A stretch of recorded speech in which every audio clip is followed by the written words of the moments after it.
Hello and welcome to the August 2019 layout update for the Trent Valley Railway. In this update we'll see some more trains running.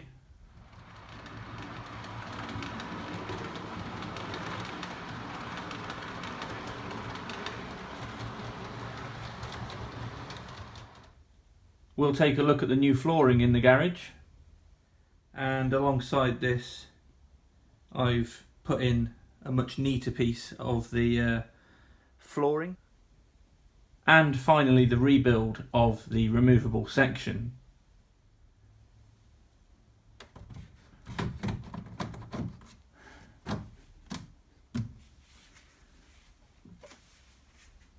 And it's as simple as that. Since the last update in July, the weather has been very hot and haven't spent too much time out here in the garage on the Trent Valley Railway. However, the weather has since deteriorated, and I've spent some time in the past week looking specifically, first of all, here at the removable section, and I've also installed some flooring in the garage. But what we'll do first is we'll have a look at some of the trains now running up and down the incline and on the fiddle yard for the Trent Valley Railway.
Hope you enjoyed watching the trains at the start of this update, and now I'll talk about the new flooring in the garage, with first a few pictures of the garage floor, which was very dusty. This caused a lot of issues when I was moving around and started wiring up the lower level boards, with the dust appearing around the layout. So I went to Halfords, and there I bought some interlocking floor mats. I got 4 packs of these, which you then get 6 in a pack, to cover the area shown on the screen. These can then be used in the garage for maintaining cars, for a home gym, or for other purposes, and for example here in my garage for the Trent Valley Railway.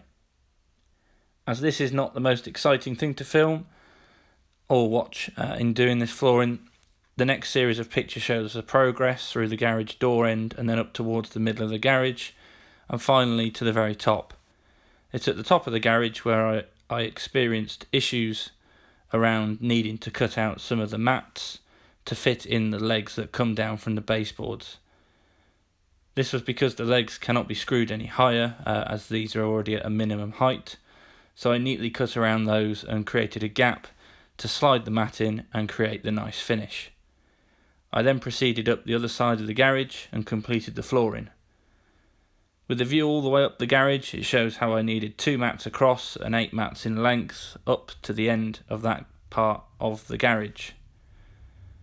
Having finished the main flooring area, I then looked at how I could do the mats around the removable baseboard section. Now, with the baseboard section being on wheels that goes in and out of the garage here, this created several problems with trying to fit this into the mats and make sure that even when I'm entering and exiting the garage, I'm not stepping on the concrete floor, which would have caused the dust, and therefore meant that all the hard work of putting in those flooring would have been not very worthwhile. So it was partly down to the flooring at the garage entrance, and also that for the removable baseboard was not quite matching up here with the track joins. When I was having a look at testing more trains, I got more derailments here. This is then where I've made the decision to modify the removable baseboard section, which we'll talk about in the next part. That was a quick reminder of the removable baseboard section, where I had the locks in place and the wheels on that section there to move it in and out of the garage to access the layout. And then looking back in the April 2019 layout update, I included a short piece in that video on how I'd constructed the removable baseboard section and started laying the track down. And also, as part of that update, I looked at some of the testing that I'd done for the rolling stock. I had the Network Rail 08 shunter there with a few wagons, which was fine. But then the issue started when I'd looked at the Pendolino and saw that the gap between the removable section and the fixed board sections weren't quite aligning, particularly around the corners, and then changed it once. And I've now taken the decision to change it again, but changed the idea of the removable baseboard section to not be as big as it previously was. So first up, we'll have a look at how it used to operate with a Class 68 running across this section of the layout.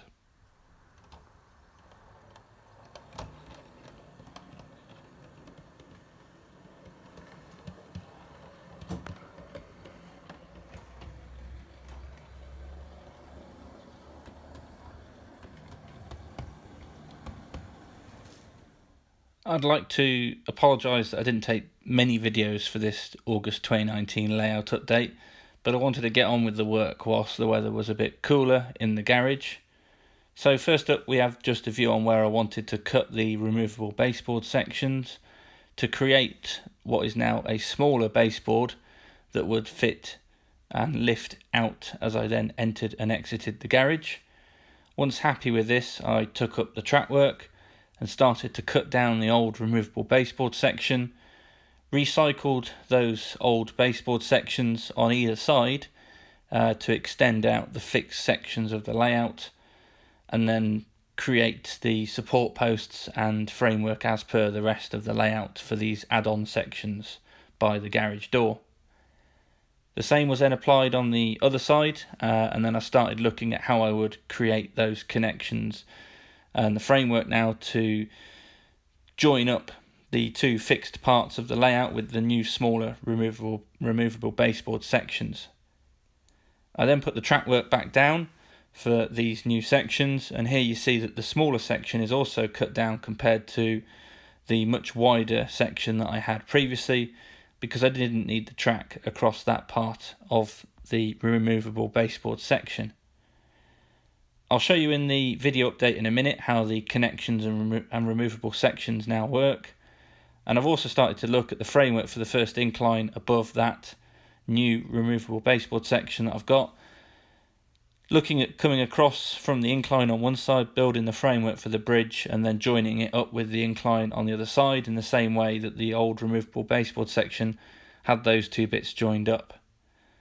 Those are all the pictures from the progress over the past month, and we'll now pick up a short video looking in detail at the connections in the wiring for the new removable baseboard section, and also the latest work on joining those inclines together.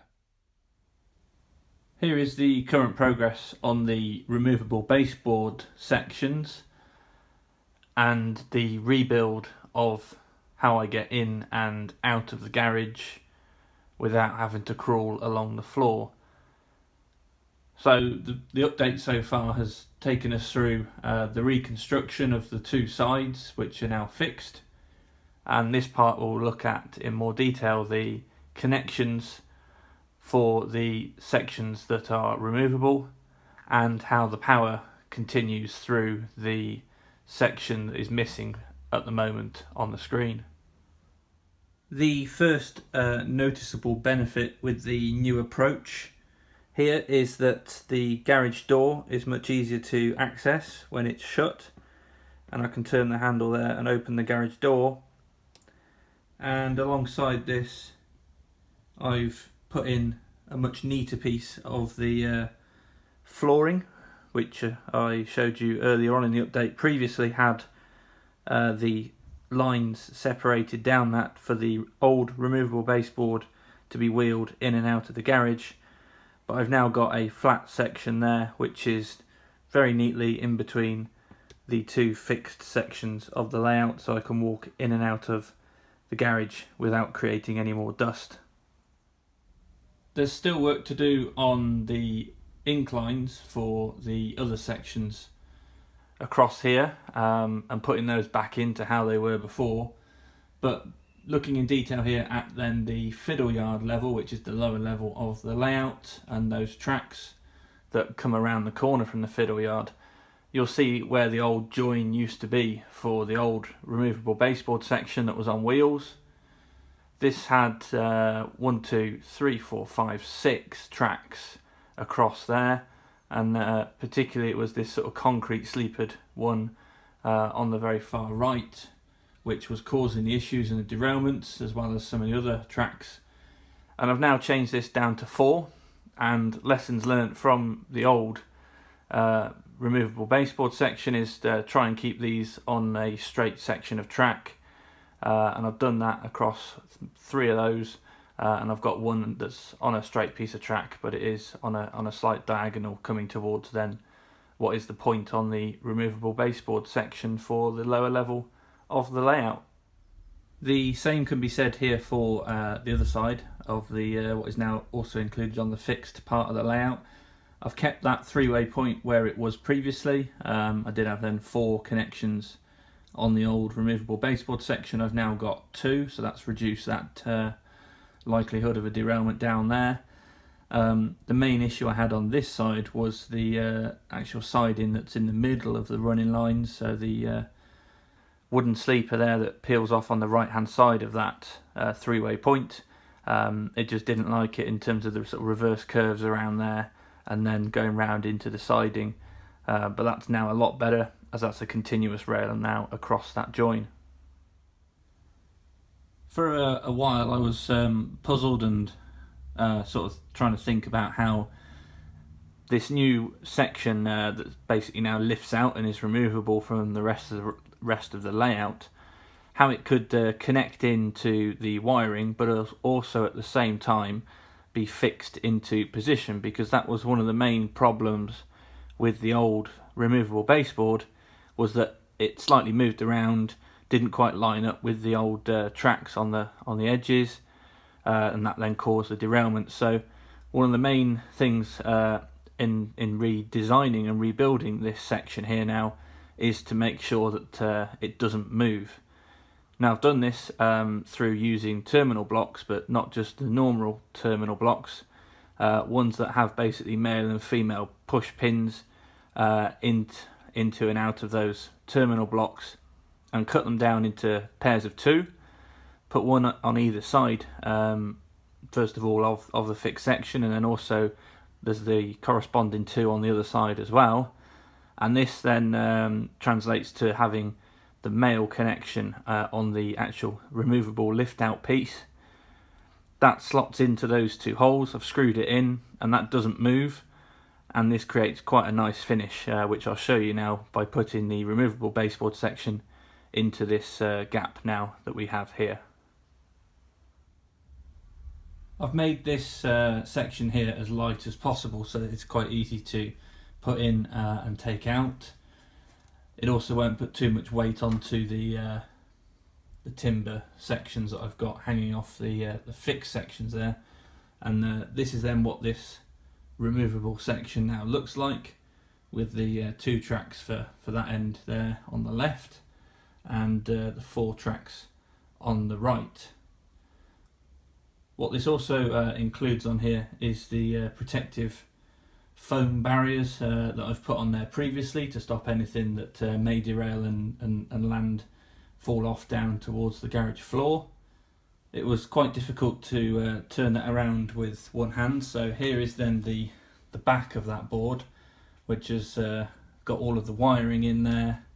It's also got the point motors installed, and has got basically the DCC bus wire connecting into, first of all, the 2 male pins at that end of the board, and the same as well, if I bring it over, with the right hand side of the board here as well.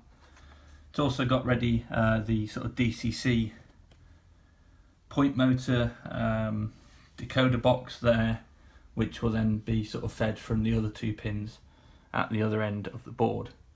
And I'll now show you how easy this is to slot in here.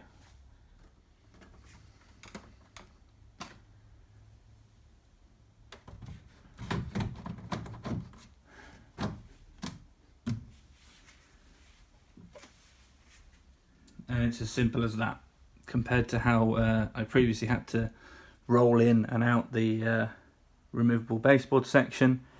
This is a much simpler, neater solution, and the rails line up exactly spot on after a bit of tweaking with where that support post needs to sit on the fixed sections of the layout.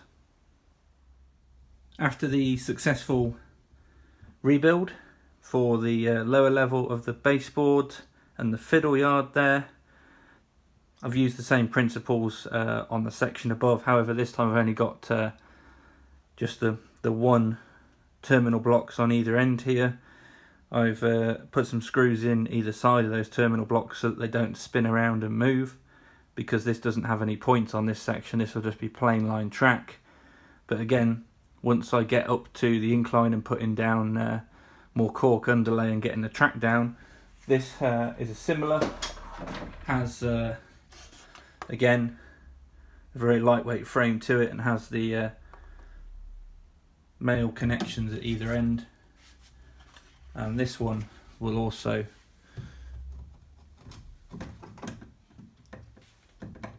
just very simply slot in like that. You'll have already seen at the very start of the video how well this now works. The bottom section of the removable baseboards there, with the track laid down, the point motors in, it's all wired up, it all works very nicely. And I've got a test track across the top just for the time being, which feeds off the DCC power that's on the lower level of the layout. So hope you enjoyed a bit of a different view on this layout update, with the trains up front, and then talking about the work that I've done at the end of the video here. So that's where I'm now up to with progress on the rebuild for this removable baseboard sections here by the garage door. Looking back at the old section, I've got another 2 inclines to build, which are on the sort of very front side here of the garage. They'll be done in a similar way, and I'll hopefully be able to give you an update on those in the September update for the Trent Valley Railway. Thank you to all the new subscribers. Hopefully in September there'll be some more model railway exhibitions that I will visit and film some more of the layouts there to get some more inspiration for the Trent Valley Railway in the future. Thanks very much for watching, and I'll see you again in September update for the Trent Valley Railway. Cheers.